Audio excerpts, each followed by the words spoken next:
She didn't pose to be flattering, she didn't suck in, arch just right, or hide the parts we're taught to soften.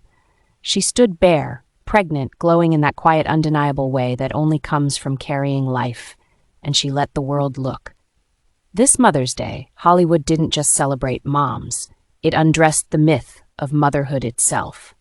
Not to provoke, but to tell the truth. Motherhood has always lived in contradiction. It is tenderness and exhaustion, devotion and disappearance, beauty and erosion, all occupying the same body at the same time. For decades, celebrity culture flattened that contradiction into something palatable: polished portraits, matching outfits, gentle smiles that suggested ease. This year, something shifted. The images shared weren't about perfection. They were about presence, about claiming space in bodies that have been stretched, marked, altered, and refusing to apologize for it. Knee image in particular stopped people mid-scroll. A mirror, a bathroom, soft light. A woman standing sideways, pregnant, holding her phone up with one hand, the other instinctively protecting her chest.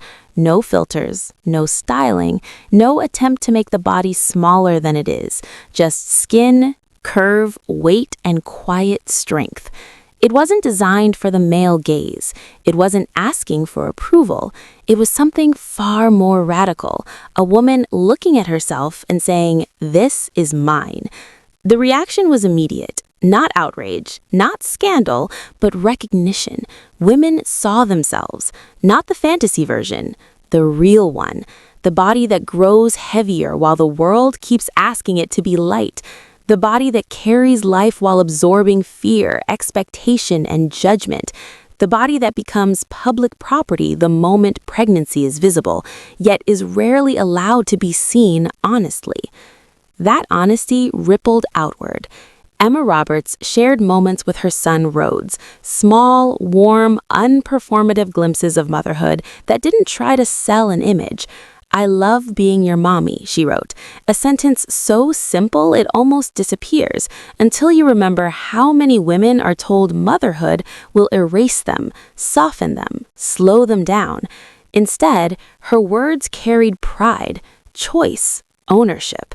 She also honored her mother, writing about resilience and love, drawing a straight line between generations of women who carried families while navigating worlds not built to support them.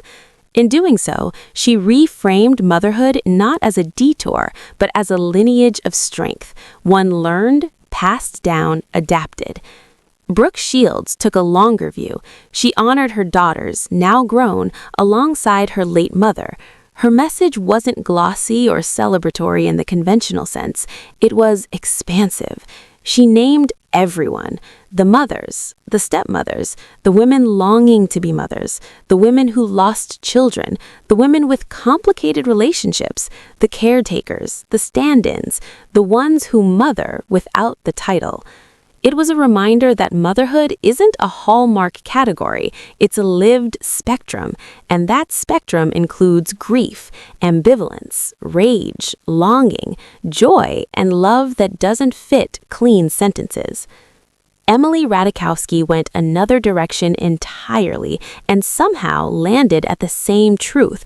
She shared a throwback pregnancy image that was undeniably sensual. Her body wasn't hidden. It wasn't styled to look maternal in the traditional sense. It was sexual, swollen, alive, a direct challenge to the idea that motherhood and desire cannot coexist. For generations, pregnancy has been framed as the end of a woman's sexual self, a transition from object of desire to vessel, from body to function. Emily's image refused that binary. It said, "I am carrying life and I am still myself, still sensual, still powerful, still seen on my own terms." She also included unglamorous moments, devices strapped to her body, the realities no one puts on magazine covers. Together, the images told a fuller story. Motherhood doesn't erase sexuality, and sexuality doesn't negate seriousness. A woman does not have to disappear into purity to be a good mother. Kris Jenner's post stretched motherhood across generations,